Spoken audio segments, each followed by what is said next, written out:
Oh, totally. This is something that we do for our clients. It's called online reputation management.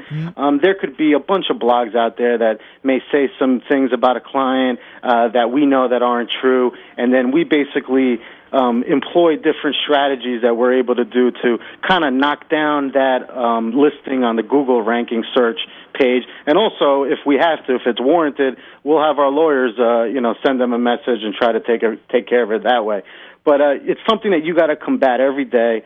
Online reputation management is pretty huge for athletes, and that's definitely a service that we offer, guys. I mean, I can tell some great stories about athletes, getting in trouble or here or there, not legally, but having problems, maybe hooking up with a girl and they're married and they ask us to take care of situations online for them because there's a picture of them out there. There's some crazy stuff. So they're calling you, go, John, I really need your help. You got to, but if you represent, how far will you go? That brings up a great question. How far will you go for this guy? It's really tough. I mean, we have to service the client. So we do everything in our power to service the client, protect our client, and offer him the services that we do. And one of those services is online reputation management. So if there is a situation where, let's say, an athlete was pictured, photographed with another woman or something like that, and he's asking us to help him push that down on the Google rankings, that's something that we're probably going to do because he's our client. His wife isn't our client. Unbelievable. I mean, I'm just sitting here going, this is... I'm giving you the secret sauce today, no, Max, too, so I hope your listeners keep it quiet. Oh, absolutely. No, I love this stuff. Have you done a book yet? Have you done it? No, not yet. Yeah. Well, I mean, for example, I mean, we might as well talk about it because it's headlines everywhere. If you were representing Brett Favre, would you be like damage control right now with Wrangler? I mean, because they're continuing to run. Would you make sure Wrangler is happy and everything is running smoothly? Absolutely. I mean, Wrangler is a huge endorser of Brett, and I'd be all over it. I see their commercials still in heavy rotation, so nothing's happened thus yet on that, but I would definitely be all over it. And I would be doing a couple other things, too, that they're not doing right now. You want to talk about that?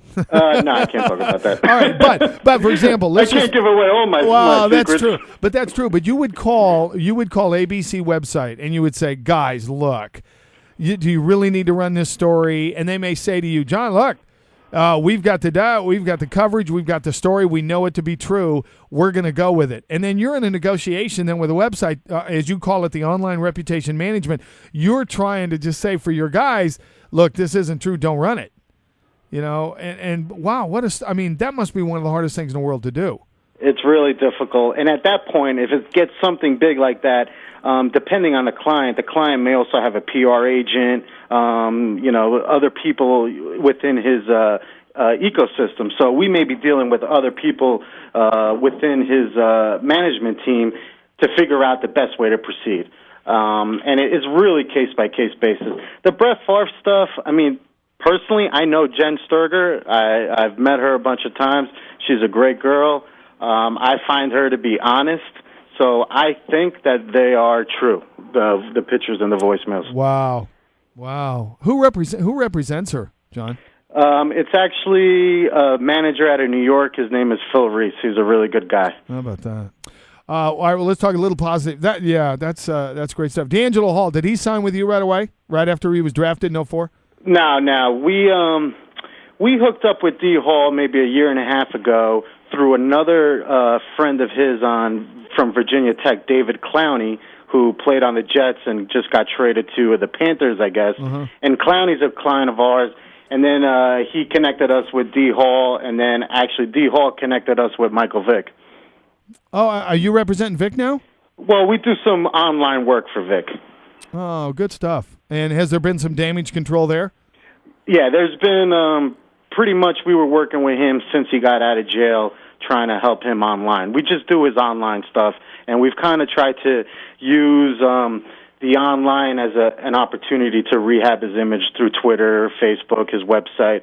Unfortunately for Michael is that he's not blogging as much as he used to, which would really kind of help him and get his message out a little bit more. It's really up to the players. I mean, we give them the roadmap on how to make it successful, sure. But if they don't want to participate, we can't force them. Yeah. His name is John Hernandez. It's agencyathlete.com. You can find it in the representative. He's president and CEO. I could talk to you forever. because how many phone calls you get in a day?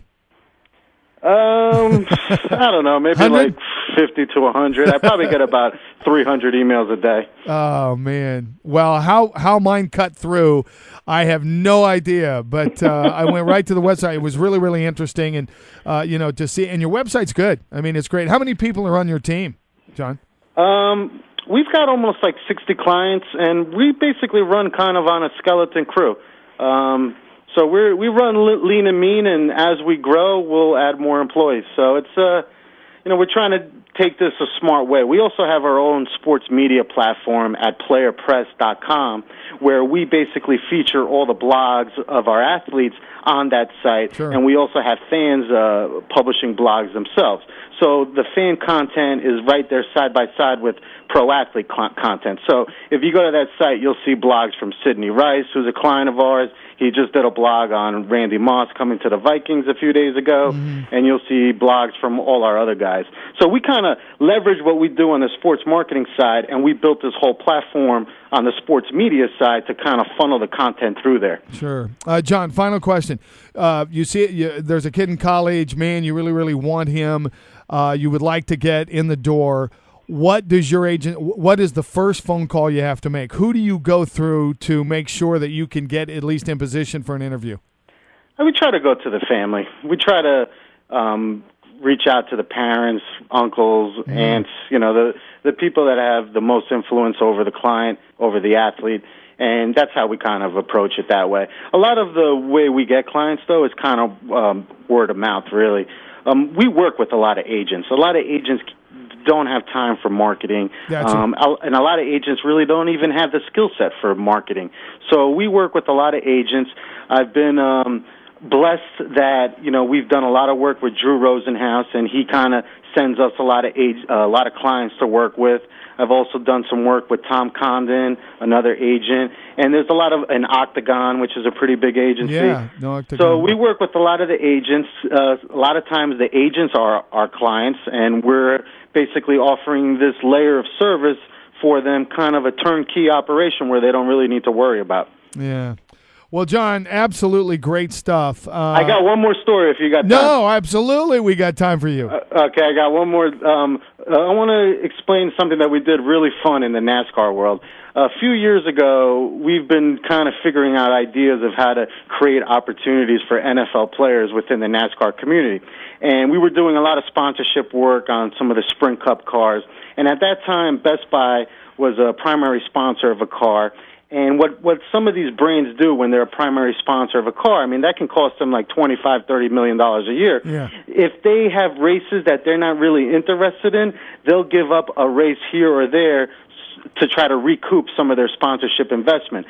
So during the NASCAR season, there'll be one-off opportunities for sponsorships of a premier car. So we found out that there was an opportunity on the Best Buy car for the Brickyard race in Indianapolis a few years ago. And at that time, we knew that Randy Moss was a big-time NASCAR fan. And we presented an opportunity to Randy. He was, at that time, part owner of a juice company, basically kind of like a freshly squeezed juice company, and he was looking to promote it and stuff.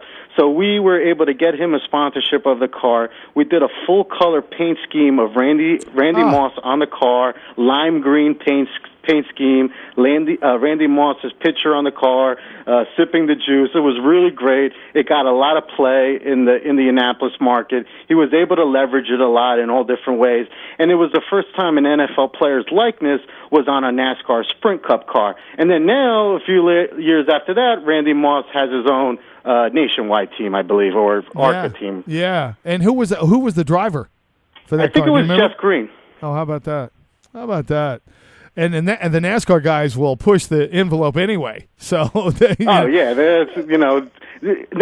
kind of reminds me of MMA a little bit. NASCAR is totally sponsor driven, and so is MMA. MMA is all about developing sponsorships for your clients. They wear the logos on their shorts.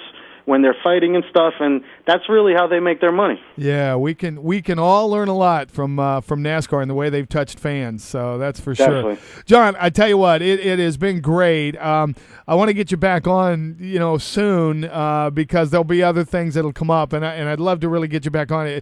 It's really been a joy to have you, and I appreciate you writing me back right away and saying, hey, and I don't know you from Adam. I mean, I didn't know you from Adam, but I saw your site. We had gotten the story, and I wrote you right away, and you wrote me back right away, and I can't thank you enough. So, but it's been a true pleasure, and hang in there with all those websites, okay?